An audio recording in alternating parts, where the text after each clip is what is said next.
ना महकी फुलवारी होती, खुशबू के घर ना होते, राधा की पायल कान्हा की वंशी के स्वर ना होते, जीवन का ये रंग रंगीला उत्सव अंबर थम जाता, मौत घरों में मातम करती यदि आप जैसे डॉक्टर ना होते। साथियों, डॉक्टर इस धरती के दूसरे भगवान कहे जाते हैं, जिससे एक डॉक्टर की महत्ता का पता चलता है। डॉक्टर रोगों का इलाज कर लोगों को दूसरा जन्म देते हैं। आप मानवता की सबसे बड़ी सेवा करते हैं। बीमार लोगों के लिए डॉक्टर ही आशा और उम्मीद होते हैं। नमस्कार साथियों, मैं आरजे राघव आप सभी का स्वागत करता हूं programme guest of the day में। और हम आपको बता दें, आज हमारे मेहमान हैं डॉक्टर शलभ अग्रवाल। आप MBBS DNB इन मेडिसिन में हैं और कंसल्टिंग फिजिशियन हैं। आपसे आज हम जानेंगे कुछ बीमारियों के बारे में, उनके रोकथाम के बारे में, इलाज के बारे में, और बहुत सारी ऐसी बातें होती हैं साथियों जो हम जानते रहते हैं मगर नज़रअंदाज कर देते हैं। हम अपने स्वास्थ्य की चिंता करते हैं मगर कभी कभी ऐसा होता है कि हम उसे थोड़ा सा नज़रअंदाज कर देते हैं और आगे आने वाले समय में हमें तकलीफ हो जाती है। तो हम आज सलाह लेंगे, जानेंगे कंसल्टिंग फिजिशियन डॉक्टर शलभ अग्रवाल जी से। डॉक्टर साहब, आपका बहुत बहुत स्वागत है रेडियो धूम के programme guest of the day में। थैंक यू राघव जी, बहुत बहुत धन्यवाद। डॉक्टर साहब, मैं जब भी हम सुनते हैं डॉक्टर्स के बारे में तो ये मेरा पर्सनल प्रश्न मैं शुरू से पूछ ले रहा हूँ कि दो प्रकार के डॉक्टर होते हैं। एक तो फैमिली, मतलब उनके पिताजी डॉक्टर, माताजी डॉक्टर, पूरे परिवार में कोई ना कोई डॉक्टर है जी। और एक वो होते हैं जिनके माता पिता सोचते हैं मेरा बच्चा डॉक्टर बनेगा और वो डॉक्टर बन जाते हैं जी। तो आप इनमें से कौन से हैं? मैं दूसरी कैटेगरी में हूँ। अच्छा। मेरे दादाजी का स्वप्न था कि मैं डॉक्टर बनूं जी। और वो स्वप्न फिर मेरे पिताजी पे आया, किसी कारणवश वो बिजनेस में चले गए। फिर मेरे पिताजी, माताजी, बड़े भाई और घर के लोगों के आशीर्वाद से और अपनी मेहनत से मैं डॉक्टर बन सका। मैं अपने परिवार का पहला डॉक्टर हूँ। ये बहुत बड़ी बात है। कहते हैं कि 10 को 100 बनाना कठिन नहीं होता, 0 को 10 बनाना कठिन होता है। तो सर, हम आपसे जानना चाहते हैं आपके जीवन के अब तक के सफर के बारे में। दादाजी का स्वप्न था कि आप डॉक्टर बने, क्या आप स्वयं डॉक्टर बनना चाहते थे कि उनके स्वप्न को पूरा करने के लिए डॉक्टर बने? और कहाँ कहाँ से आपने पढ़ाई की और क्या क्या चुनौतियाँ आई आपके सामने? मैं एक ऐसा संयोग है कि दादाजी का स्वप्न था, माता पिता का भी स्वप्न था, और बचपन से जब मैं कक्षा दूसरी में पढ़ता था, घर के बड़े जब भी पूछते थे तू बड़ा होकर क्या बनेगा, तो थ्रू आउट मेरे मुंह से डॉक्टर ही निकलता था। अच्छा। मुझे डॉक्टर ही बनना है। तो मेरी पढ़ाई जो है वो रायगढ़ सरस्वती शिशु मंदिर से हुई। मैं KG1 क्लास से लेकर के 10वीं कक्षा तक वहीं पढ़ा। उसके बाद मैं आगे की पढ़ाई के लिए मैं रायपुर के कालीबाड़ी स्कूल में पढ़ा, जो वहाँ की बहुत ही फेमस हिंदी मीडियम स्कूल है जी। और वहाँ से मैंने प्री मेडिकल की तैयारी की पैरेलल में, और 12th कंप्लीशन के बाद में सन 2000 में फर्स्ट ड्रॉप में ही भगवान की दया से मेरा सिलेक्शन हो सका। और अच्छा, पहले ड्रॉप में ही हो गया? जी, मेरा पहले drop. Thank you so much. तो उसके बाद मैं सिलेक्शन उसी साल मध्य प्रदेश और छत्तीसगढ़ अलग हुआ था, तो हम लोग MP प्री मेडिकल दिए थे। अच्छा। और उसमें हम लोग, मेरा पूरे मध्य प्रदेश में 272वां स्थान था मेरिट लिस्ट में। उसके बाद मैंने रायपुर मेडिकल कॉलेज से पढ़ाई की, MBBS कंप्लीट किया मैंने 2005 में। फिर 1 साल की इंटर्नशिप मैंने की, 2006 में कंप्लीशन हुआ। उसके बाद हम लोग जो ग्रामीण सेवा होती है MBBS की कंप्लीशन के बाद 2 साल की ग्रामीण सेवा के लिए हम लोग बॉन्डेड थे। तो मैंने रायगढ़ के पुसौर ब्लॉक के अंतर्गत मिड़मिड़ा, पुटकापुरी और छपुरा ग्राम में 2 साल अपनी सेवाएं दी जी। उसके बाद मैं पैरेलल में ही अपनी तैयारी करता रहा पोस्ट ग्रेजुएशन के एंट्रेंस के लिए, और उसमें मेरा सिलेक्शन हुआ DNB के लिए। DNB MD मेडिसिन की तरह ही गवर्नमेंट के द्वारा चालू की गई एक और DNB का पूरा नाम सर? डिप्लोमेट इन नेशनल बोर्ड। अच्छा। ये DNB जो है national board of examination board के द्वारा संचालित होती है। अलग अलग हॉस्पिटल्स में जो कम से कम 300-400 बेडेड सुपर स्पेशलिटी हॉस्पिटल्स होते हैं, खासतौर पे प्राइवेट हाई क्वालिटी के हॉस्पिटल्स में DNB की सीट्स एक्रेडिटेड होती हैं। जैसे MD और MS जो है वो MCI के द्वारा संचालित होती हैं, DNB जो होता है वो नेशनल बोर्ड ऑफ एग्जामिनेशन के द्वारा संचालित होता है। तो अपोलो हॉस्पिटल बिलासपुर से मैंने 3 साल की ट्रेनिंग ली, और कंप्लीट करने के बाद में मेरा 2012 में मेरे को मतलब फर्स्ट अटेम्प्ट में सिलेक्शन हो गया, मैं पास हो गया DNB, जो कि एक बहुत टफ एग्जामिनेशन है।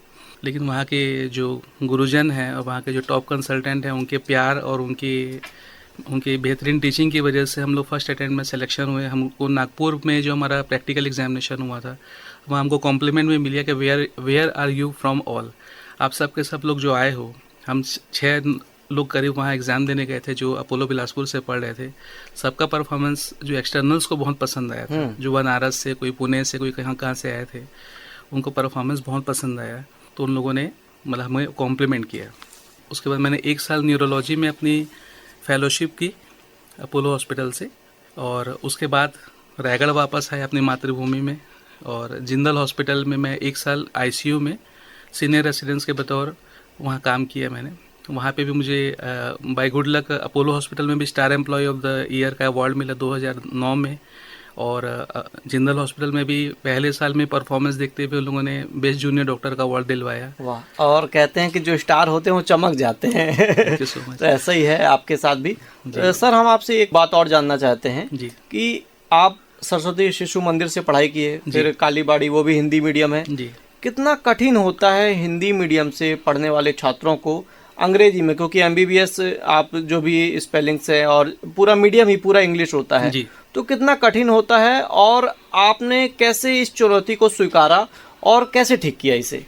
जी, ये बहुत अच्छा सवाल है सभी हिंदी मीडियम के स्टूडेंट्स के लिए, क्योंकि आज भी टॉप कंसल्टेंट्स जो हैं वो आपको आधे से ज़्यादा हिंदी मीडियम के ही मिलेंगे। भारतवर्ष में आधे से भी ज़्यादा कंसल्टेंट हिंदी मीडियम के हैं। तो एमबीबीएस में हम लोग को थोड़ी परेशानी होती थी, लेकिन चूँकि ये एक बहुत यूज्ड टू चीज़ें हैं कि हिंदी मीडियम के स्टूडेंट भी सेलेक्ट होके आएंगे ही, तो जो हमारे प्रोफेसर्स भी होते थे वो कभी भी डीमोटिवेट नहीं करते थे कि आप इंग्लिश में क्यों नहीं बोल रहे हो। और चूंकि हिंदी मीडियम के होने पर भी हम लोग इंग्लिश को एज अ सब्जेक्ट तो पढ़ते ही थे जी। तो ग्रामर में हम लोग की पकड़ बहुत अच्छी होने की वजह से हम लोग को स्पीकिंग में प्रॉब्लम आती थी, बट लिखने में प्रॉब्लम नहीं आती थी। स्पेलिंग मिस्टेक है या ग्रामेटिकल मिस्टेक हम लोगों से नहीं होती थी। थोड़ा सा वाइवा में थोड़ा प्रॉब्लम आता था, उसको वो लोग मैनेज कर लेते थे कि हिंदी इंग्लिश मिक्स करके बोल सकते हो। तो भगवान की दया से बहुत अच्छा रहा एमबीबीएस का भी साल जो हम लोग का था। आफ्टर दैट जब डीएनबी में हम लोग अपोलो हॉस्पिटल में आए तो वहाँ के तो सभी कंसल्टेंट बहुत टॉप कैटेगरी के होने के साथ साथ बहुत ही अच्छे इंसान हैं, इतना मैं बोलूँगा। और उन लोगों ने बहुत मोटिवेट किया, कभी ये नहीं जताया कि आप इंग्लिश मीडियम से हैं कि आप छोटे शहर से हैं, बहुत ही प्यार से सिखाया सब चीज़ को। और इंग्लिश बोलना हमको वहाँ पे एक स्पेशल पर्सन से आया, उनका नाम है जो हम सब के बहुत ही रेस्पेक्टेड पर्सन है, डॉक्टर ए जयवेलू, जो वहाँ के बहुत फेमस न्यूरोलॉजिस्ट हैं, अभी भी वर्किंग है अपोलो बिलासपुर में।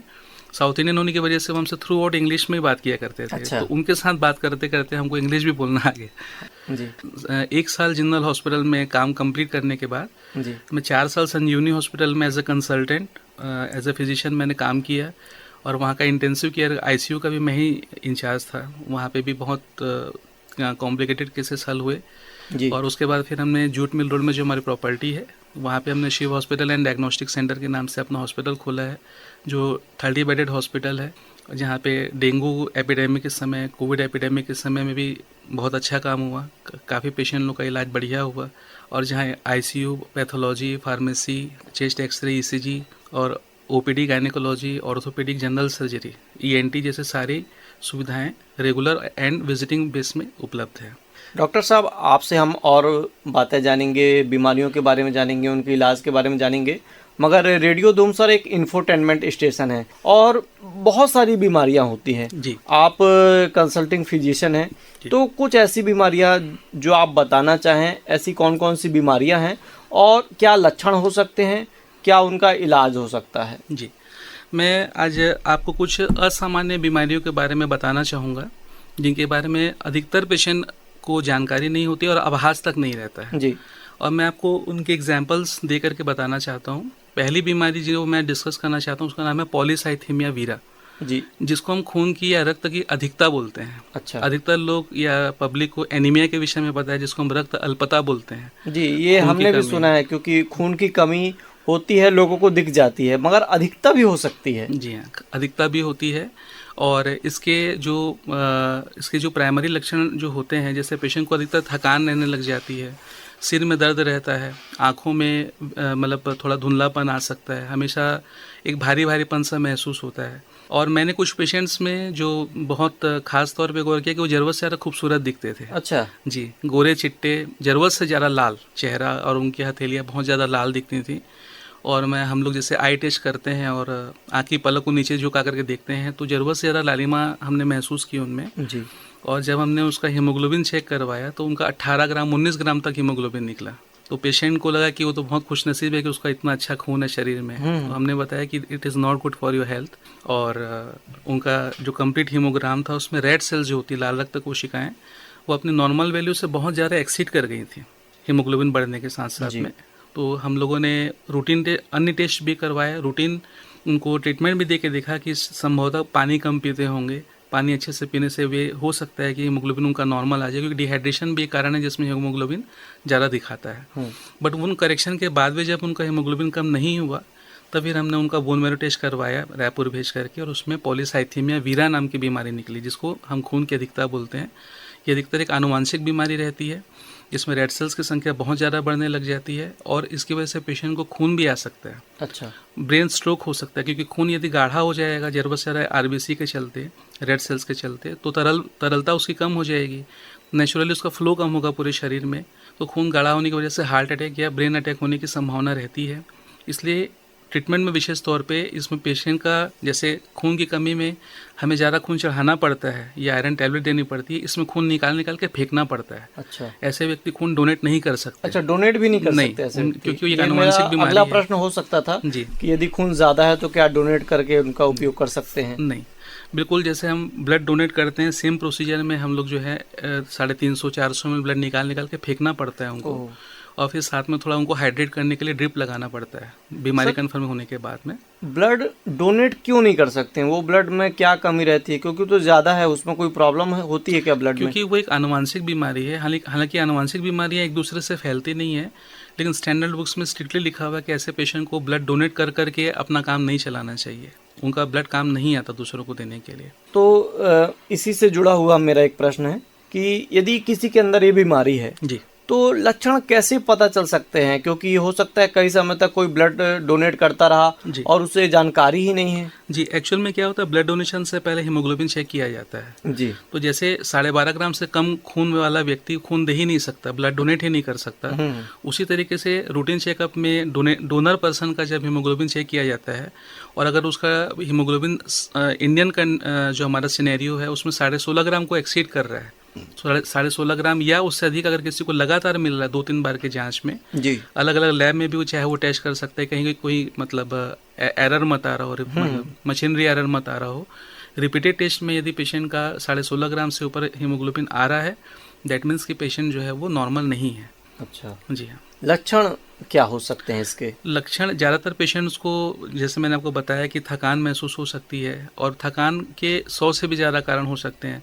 तो पेशेंट पहले सेल्फ ट्रीटमेंट करता रहता है, पानी पी के, फ्रूट्स खा के, या इधर उधर के मेडिसिन लेके देखता रहता है, पर जल्दी से लोग ब्लड टेस्ट कराना चाहते नहीं है। कंसल्टेंट के पास जब वो पहुंचते हैं कि हम सारी चीज़ें करके देख लिए बट हमको अच्छा नहीं लग रहा है, सिर में हमेशा भारीपन या दर्द रहता है, बीपी कम नहीं होता है, ब्लड प्रेशर, कई लोग अगर बीपी के पेशेंट हैं तो हाई क्लास मेडिसिन देने पर भी बीपी अगर लो नहीं हो रहा है तो उनका सीबीसी टेस्ट होना ही चाहिए, जिसमें हमें इसकी जानकारी मिलती है।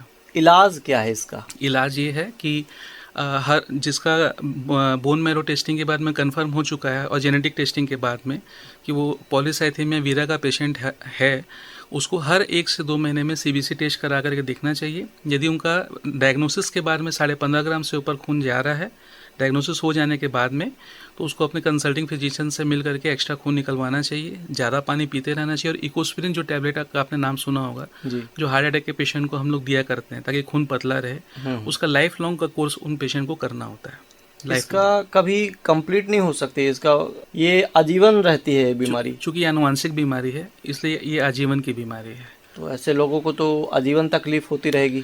नहीं, अगर उन्हें जानकारी हो गई है और अगर वो अपने हाइड्रेशन का ध्यान रख रहे हैं, पानी अच्छे से पीते हैं, और रूटीन में महीने 2 महीने में अगर सीबीसी करा के एक्स्ट्रा ब्लड निकलवाने की नौबत हो, निकलवा देते हैं, तो कोई प्रॉब्लम नहीं, वो लाइफ लॉन्ग एक नॉर्मल लाइफ जी सकते हैं।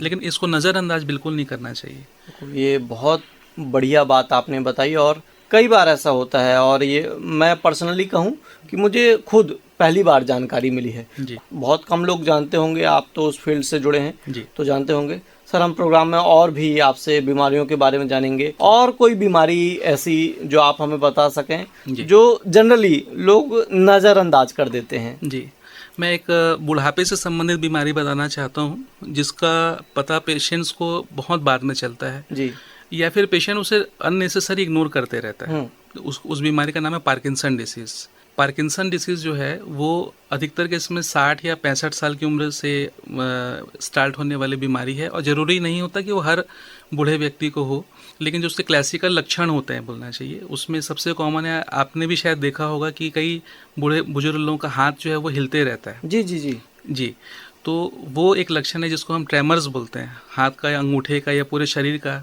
हाँ, हिलते रहना, कोई पार्ट हिलते रहता है। हिलते रहना। जी, वो कई बार अपना बैलेंस नहीं बना पाते। कई बार आप देखेंगे कि ऐसे कई लोग को आप पहले गौर किए होंगे कि उनकी नॉर्मल स्पीड से वो चाल चला करते थे, बट अब वो बहुत धीरे धीरे चलते हैं और सामने थोड़ा सा झुक के चलना स्टार्ट कर देते हैं। तो लोगों को लगता है कि ये तो उम्र हो गई है इसलिए जी, ऐसा जी, चल रहा होगा, लेकिन शॉर्ट एंड स्मॉल स्टेप्स, मतलब बिल्कुल थोड़ा थोड़ा धीरे धीरे करके चलना, जैसे कि वो गिर मत जाए करके। मेमोरी लॉस होने लग जाना, मेमोरी लॉस के और भी कई कारण होते हैं, जैसे अल्जाइमर डिसीज़ है जो सबसे कॉमन कारण है, बट पार्किंसन में भी मेमोरी लॉस होता है। जैसे यदि कोई व्यक्ति आपको ऐसा लग रहा है कि अभी भूलने लग जा रहा है, तो उसको सिर्फ उम्र हो गई है बोल करके नज़रअंदाज नहीं करना चाहिए, क्योंकि वो उस पेशेंट के लिए बहुत ही पेनफुल होता है। जी जी कि वो ब्रश रख के भूल गया, वो अपनी डेट ऑफ बर्थ याद नहीं रख पा रहा है, वो मेडिसिन का नाम नहीं बता पा रहा है, बच्चों का नाम नहीं बता पा रहा है, कहाँ जाना है ये नहीं बता पा रहा है। तो मेमोरी लॉस भी बहुत इंपॉर्टेंट लक्षण है।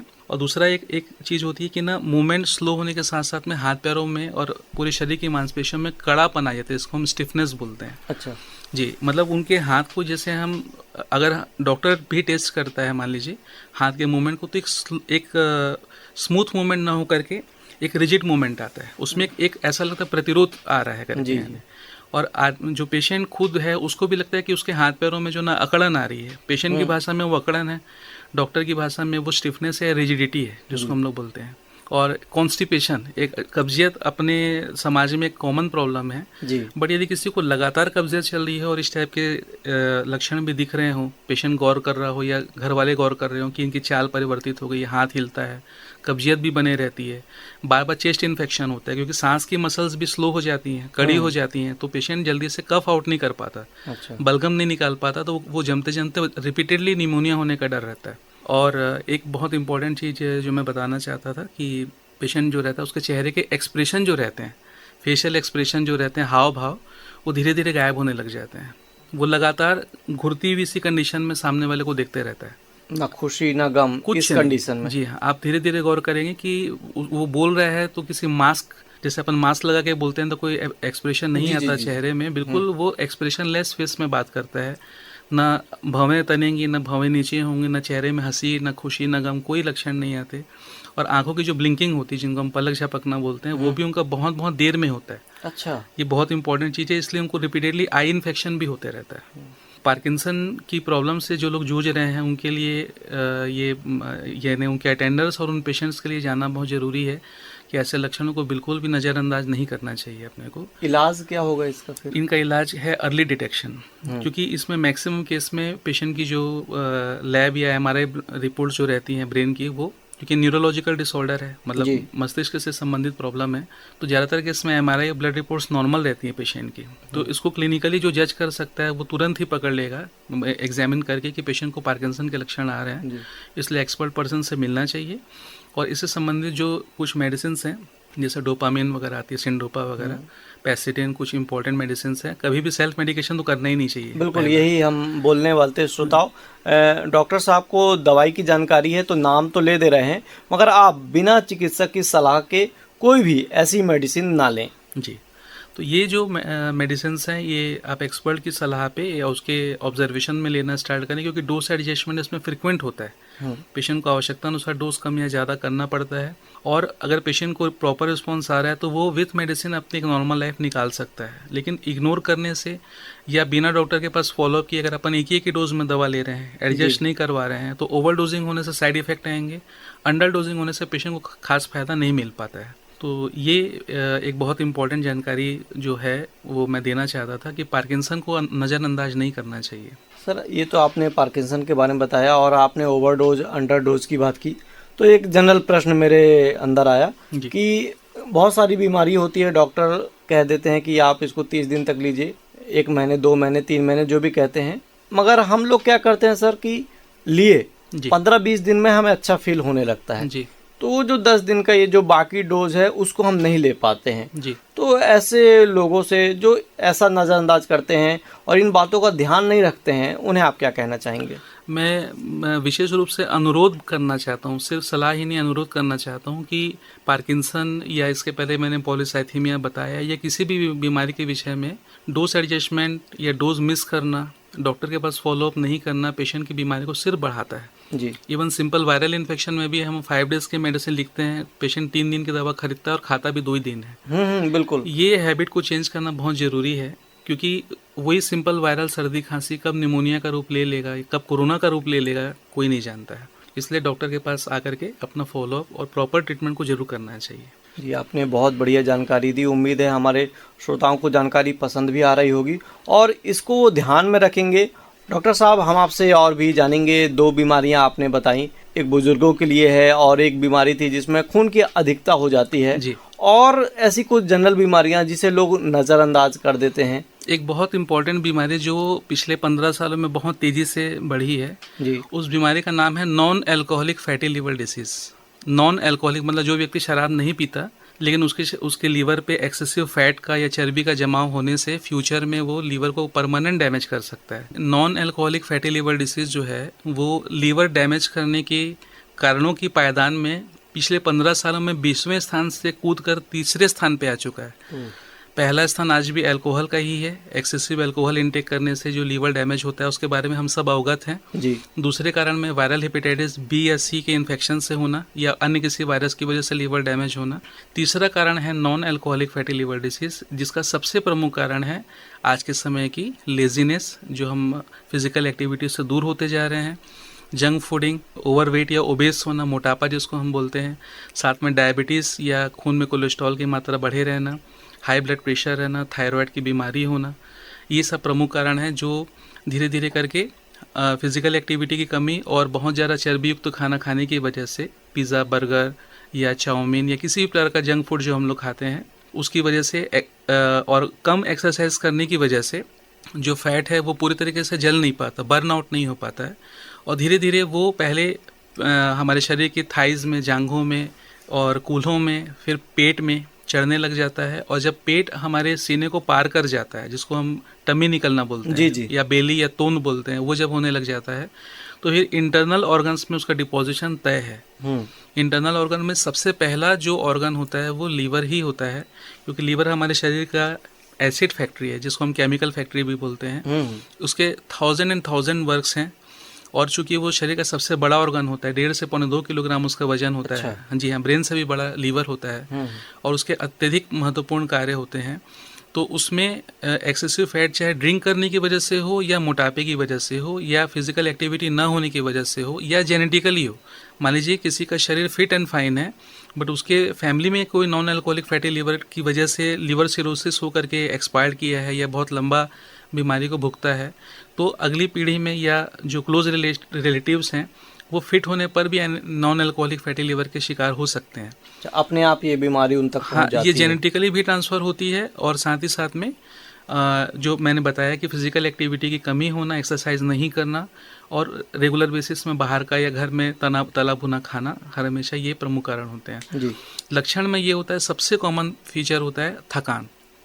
अगेन जैसे मैंने पॉलीसाइथीमिया के समय भी बताया था, थकान एक ऐसा ब्रॉड टर्म है जिसके 100 से भी ज़्यादा कारण हो सकते हैं और लीवर किसी भी वजह से अगर परेशान होगा, चाहे वो अल्कोहल हो या वायरल हो या फैट हो, अल्टीमेटली लीवर थकेगा तो इंसान भी थक जाएगा। थकान महसूस होना, हमेशा सुस्ती लगना, चिड़चिड़ापन आना, फ्यूचर में डायबिटीज़ हो जाना, हाई ब्लड प्रेशर हो जाना, दिल की बीमारी हो जाना, ये सब आपस में बहुत ही स्ट्रिक्टली इंटर रिलेटेड है। जी। कमजोरी महसूस करना, अच्छा खासा वजन होने पर में भी अंदर से शरीर में जान महसूस नहीं होती कि मैं कुछ कर सकता हूँ करके। यानी हाँ, कई लोग को देखते हैं बहुत हट्टे कट्टे रहते हैं जी। मगर ताकत नहीं रहती। यदि आप बोलेंगे कि 2 किलोमीटर चल दें और ऐसा कुछ कर दे तो थोड़ा सा ऐसा थक जाते हैं जल्दी। जी।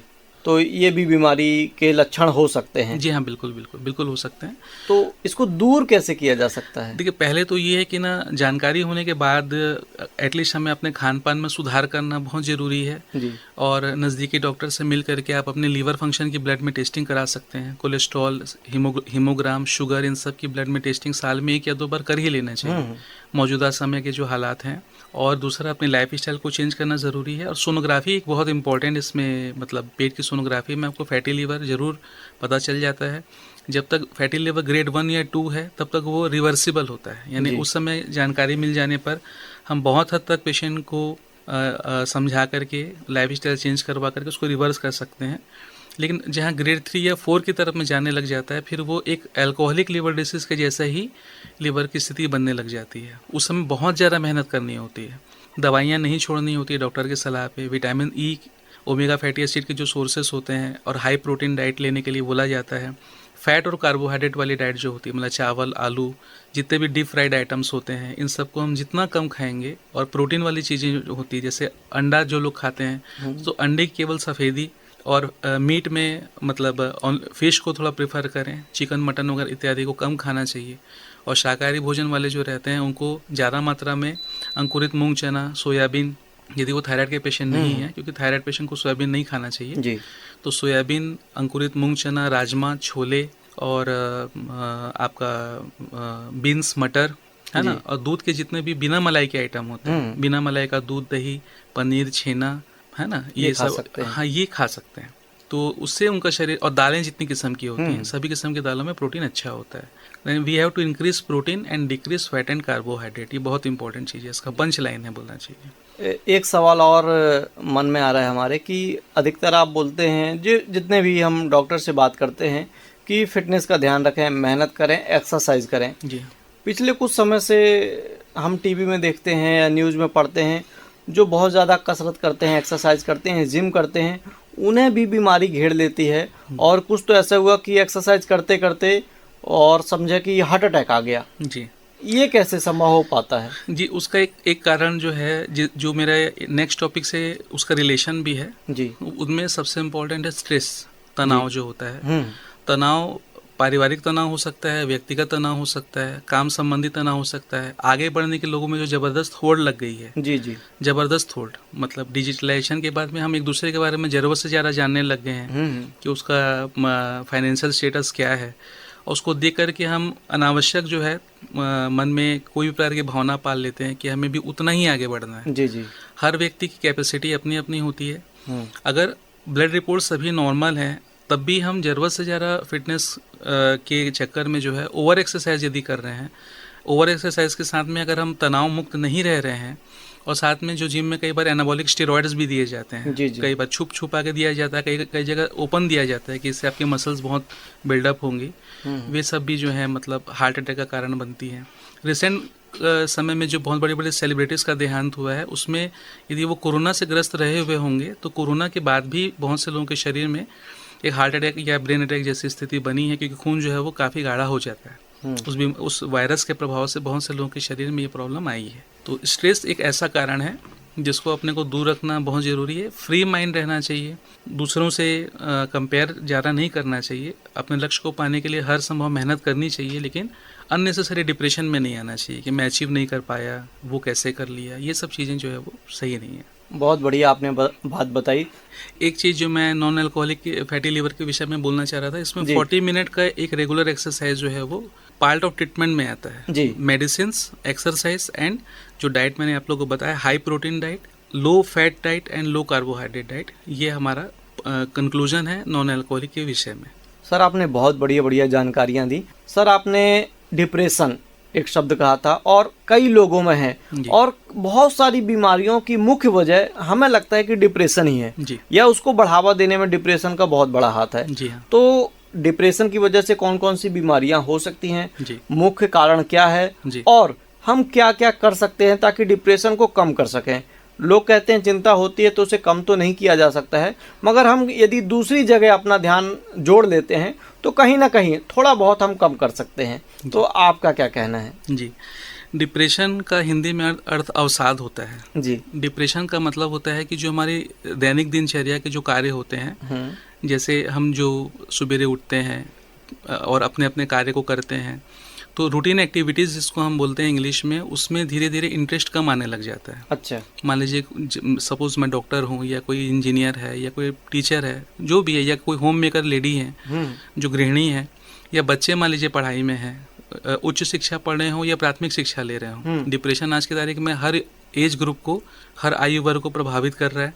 और धीरे धीरे अपने प्रमुख कार्य में अर्थात पढ़ाई या जो घर के रेगुलर हमारे कार्य हैं या हमारा जो प्रोफेशन है उसमें धीरे धीरे इंटरेस्ट कम आने लग जाना, उसमें कोई खास रुचि नहीं रह जाना, दिन भर उदास रहना, आंखों में आंसू रहना या खोया खोया रहना, घर वालों से बातचीत करने में भी इंटरेस्ट नहीं रहना, दोस्तों यारों से मिलने की भी कोई इच्छा नहीं होना, जो कोई शौक़ हुआ करते थे कि भाई फिल्म देखने का शौक़ है, म्यूज़िक का शौक़ है, किसी भी प्रकार के शौक़ में रुचि नहीं रह जाना, यहाँ तक कि खाने पीने में भी कोई खास इंटरेस्ट ऐसे लोगों का नहीं रह जाता है। ये सर बीच में इंटरप्ट कर रहा हूँ, ये तो आशिकी वाला हो गया, ब्रेकअप हो जाता है किसी का, तो ये ऐसे लक्षण तो दिखते हैं जी। तो मुख्य कारण तो वही हो सकता है क्या? जी, प्रमुख कारणों में एक ये भी है, लेकिन देखिए ये डिप्रेशन भी सबसे इम्पोर्टेंट है कि ये भी जेनेटिकली एंड फैमिलियल होता है। बोलने का मतलब ये कि आनुवांशिक रूप से यदि परिवार में एक या अधिक व्यक्तियों को डिप्रेशन है, जो खून के रिश्तेदार या ब्लड रिलेटिव्स होते हैं, तो अगली पीढ़ी में या उसी पीढ़ी में दूसरे लोगों को भी डिप्रेशन आ सकता है। अच्छा, ये भी जेनेटिक है? जी हाँ, जेनेटिक भी है और परिस्थितिजन्य भी है। अच्छा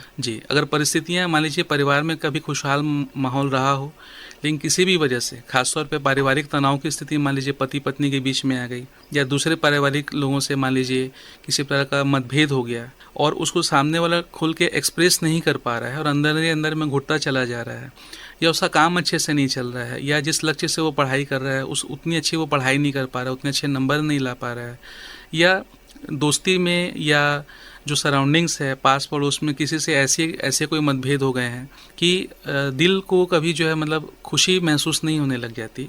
ये सब जो है प्रमुख कारण है। और जो आपने बोला फैमिली लव ब्रेकअप जो रहता है वो तो यंगस्टर्स में बहुत बड़ा कारण है।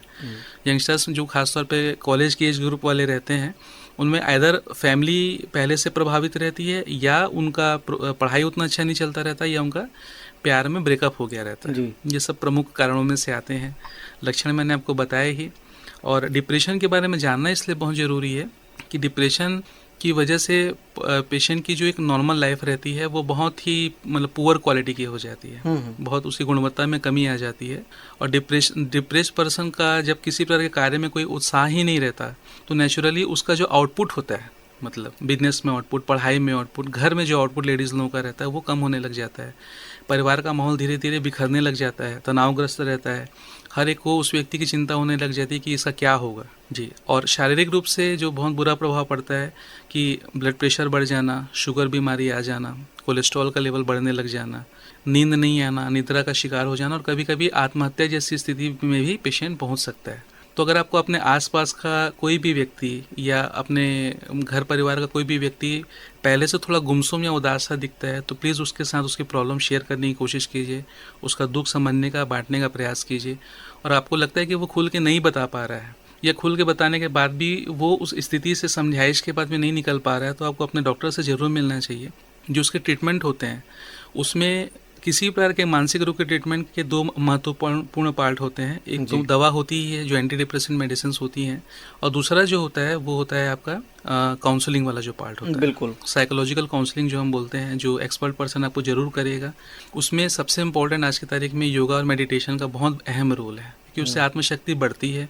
दूसरा, धीरे धीरे करके जिस कारण की वजह से पेशेंट डिप्रेशन में जा रहा है उसी कारण को ढूंढ करके और उसका कोई अल्टरनेटिव निकालने का प्रयास करना चाहिए। घर वालों को डिप्रेस पर्सन से चिढ़ के या इरिटेट होकर के बात नहीं करना चाहिए कि इसका तो यही काम है, जब देखो पड़ा रहता है, कुछ करता नहीं होता है। ये कि लोग चिढ़ते हैं तो बोलते हैं इससे बात करना मतलब खुद टेंशन लेना, खुद भी डिप्रेस है दूसरों को भी डिप्रेस कर देगा, ये उसके दिल को और ठेस पहुंचा सकता है। तो घर के अटेंडर्स का भी फर्ज बनता है या पहचान के लोगों का भी फर्ज बनता है कि उससे ऑलवेज मोटिवेटिंग बातें करें, प्रोत्साहन बढ़ाने का प्रयास करें कि तुम कर सकते हो, ये काम नहीं हो पाया तो कोई बात नहीं, दूसरा काम तुम ज़्यादा टैलेंटेड हो, तुम उसको भी कर सकते हो, या पहले वाले काम को करना है तो उसमें भी तुम जो है फिर से प्रयास करोगे तो तुम्हें सफलता मिल सकती है। बहुत बढ़िया सर आपने बात बताई। और इसी से एक प्रश्न मैं जोड़ दे रहा हूँ साथ में। जी, डिप्रेशन की बात आती है, आप तो MBBS के छात्र भी रह चुके हैं, ये जो कंपटीशन होता है आजकल के बच्चों में बहुत ज़्यादा डिप्रेशन होता है जी। और बहुत बार हमने न्यूज़ में भी सुना है कि कई बच्चे सुसाइड तक कर लेते हैं इस डिप्रेशन की वजह से। जी। तो आप उन बच्चों को और ख़ास तौर से उन अभिभावकों को क्या कहना चाहेंगे कि जो ध्यान नहीं देते हैं और बच्चे पर इतना प्रेशर डाल देते हैं जी। कि निकालना ही है। मान लीजिए नीट नहीं निकल पाया जी। तो ये आखिरी पड़ाव नहीं है, बिल्कुल सही बोला। और भी कुछ हो सकता है, तो आप क्या कहना चाहेंगे? जी, बहुत अच्छा सवाल है कि इस संदर्भ में अगर आप लोगों ने शायद तारे ज़मीं पे पिक्चर देखी होगी, जी। कि वो बच्चा को एक डिसलेक्सिया नाम की प्रॉब्लम रहती है, और चूंकि पेरेंट्स डॉक्टर नहीं थे तो उस बीमारी को नहीं समझ पा रहे थे, और बच्चा बड़े भाई के अपने ही घर में बड़े भाई के टैलेंटेड होने के दबाव में आ करके इतना ज़्यादा डिप्रेस्ड हो जाता है कि उसको घर वाले जो है मतलब हॉस्टल भेज देते हैं, वो नहीं रहना चाहता है। जी। लेकिन उसका टैलेंट जो उसका टीचर समझता है कि वो पेंटिंग में बहुत एक्सीलेंट है। और आप खुद देखेंगे कि नामी गिरामी पेंटर्स जो हैं वो बड़े बड़े प्रोफेशनल लोगों से ज़्यादा पैसे कमाते हैं। जी। खुश रहते हैं कि वो जो कर रहे हैं, जो जिस चीज़ के वो एक्सपर्ट हैं उसमें वो इतना आगे चले गए हैं। तो अभिभावकों से मेरा और बच्चों से भी अनुरोध है कि आप अपनी मेहनत, अपने लक्ष्य को पूरा साथ करके कीजिए। प्रतिदिन कम से कम 30 से 40 मिनट का मोटिवेशनल स्वाध्याय कीजिए, जिसको हम मेडिटेशन या योगा बोलते हैं, क्योंकि इससे बहुत बड़ी आत्मशक्ति मिलती है। और हमेशा अपने आप से यही बात करिए, खुद को भी समझाइए कि अगर मैं मान लीजिए फर्स्ट ऑफ ऑल कि मैं सफल जरूर होऊंगा, लेकिन अगर नहीं हो पाया तो मैं कभी भी कोई ऐसा गलत कदम नहीं उठाऊंगा जिससे मेरा जीवन जो है वो या स्वास्थ्य प्रभावित हो, या मुझे कुछ हो जाने की वजह से परिवार के बाकी लोग दुख में टूट के बिखर जाएं। और माता पिता लोगों से भी या घर के बड़े लोगों से भी मेरा यही अनुरोध है कि कभी भी बच्चे के ऊपर में एक्सेसिव प्रेशर नहीं डालें कि ना तुम्हें करना ही होगा, तुम्हें करना ही होगा, तुम्हें डॉक्टर ही बनना है, इंजीनियर ही बनना है, आईएएस ऑफिसर ही बनना है। ऐसा दबाव डाल करके उसकी क्षमता को हम पहले से ही बॉन्डेड कर दे रहे हैं कि तुम्हें करना ही पड़ेगा। जी। ऐसा बिल्कुल नहीं करना चाहिए। मोटिवेट करना चाहिए, लेकिन दबाव कभी भी नहीं बनाना चाहिए। और आपने बात कही, हमने कहीं इसको पढ़ा था, सुना था कि एक सर्जन थे, उनके हॉस्पिटल के बाहर लिखा था, यदि हंस बोल के दिल खोल लेते यारों के साथ तो आज हमें ना खोलना पड़ता यूं औजारों के साथ। क्या बात है, क्या तो बात हंस है। बोल लेना चाहिए। सर, मुख्य मेरा प्रश्न ये है कि बिना टेस्ट के यदि कोई भी डॉक्टर किसी बीमारी का इलाज करते हैं, हालांकि आप अनुभवी हैं, पहचान जाते हैं कि ये बीमारी होगी, मगर जितने भी एक्सपर्ट डॉक्टर हम देखते हैं पहले टेस्ट की सलाह ज़रूर देते हैं। जी। तो आप उन डॉक्टर से क्या कहना चाहेंगे जो बिना टेस्ट के दवाई लिख देते हैं? दूसरा, उन लोगों से जो बीमारी से पीड़ित तो हैं मगर टेस्ट नहीं करवाना चाहते हैं और लगता है कि बड़े डॉक्टर हैं, उनकी फीस ज़्यादा महंगी है, जी। वो फीस बचाने के चक्कर में जी। लोकल जो डॉक्टर नहीं है, जी। हो सकता है उन्हें इंजेक्शन लगाना आना हो और एक मानसिकता बन जाती है जिसे इंजेक्शन लगाना आता है वो डॉक्टर है। जी। तो आप क्या कहना चाहेंगे? जी, देखिए, हमारे देश की जो जनसंख्या है वो बहुत ज़्यादा है, और जनसंख्या के हिसाब से अभी भी प्राथमिक स्वास्थ्य केंद्रों में डॉक्टरों की पदस्थापना की बहुत आवश्यकता है। उस कमी के चलते लोग गांव के जो प्रैक्टिशनर्स होते हैं वहाँ से वो अपना प्राथमिक उपचार ले लेते हैं। प्राथमिक उपचार का अर्थ मेरी अपनी प्रैक्टिस के हिसाब से 1 या 2 दिन से ज़्यादा का नहीं होना चाहिए। अगर आप दूर शहर में जा कर के डॉक्टर से इलाज कराने में तुरंत सक्षम नहीं है, या आपके यहाँ कोई क्वालिफाइड डॉक्टर नहीं है, तो आप प्राथमिक उपचार के उपरांत आपको जो है 1-2 दिन से ज़्यादा इंतज़ार नहीं करना चाहिए, ताकि वो बीमारी आगे ना बढ़ जाए। और अगर आपके डॉक्टर जो हैं, जो क्वालिफाइड डॉक्टर है जिनके पास आप जाके ट्रीटमेंट करा रहे हैं, यदि वो आपको इन्वेस्टिगेशन की सलाह दे रहे हैं तो वो आपके लिए ही बोल रहे हैं। यदि बुखार 2 या 3 दिन तक का है तभी तक आप उसको वायरल कंसिडर कर सकते हैं। कई बार 3 दिन के बुखार में भी पेशेंट को डेंगू, मलेरिया जैसी बीमारियां निकल आती हैं मात्र 3 दिन के बुखार में, जो बिना ब्लड टेस्ट के जानना इसलिए संभव नहीं है कि एक लक्षण के 100 कारण होते हैं। बुखार के 100 से भी ज़्यादा कारण हैं। कोई चाहे तो इंटरनेट में सर्च कर सकता है, लिस्ट खत्म ही नहीं होगी। जी, बिल्कुल। इतने कारण हैं। तो पेशेंट कितनी अवधि के साथ डॉक्टर के पास में बीमारी के लक्षण लेकर के आया है, सारी टेस्टिंग उसी पर डिपेंड करती है। इसलिए शरीर को ज़्यादा महत्व देनी चाहिए, पैसा इतना अधिक इम्पोर्टेंट नहीं है।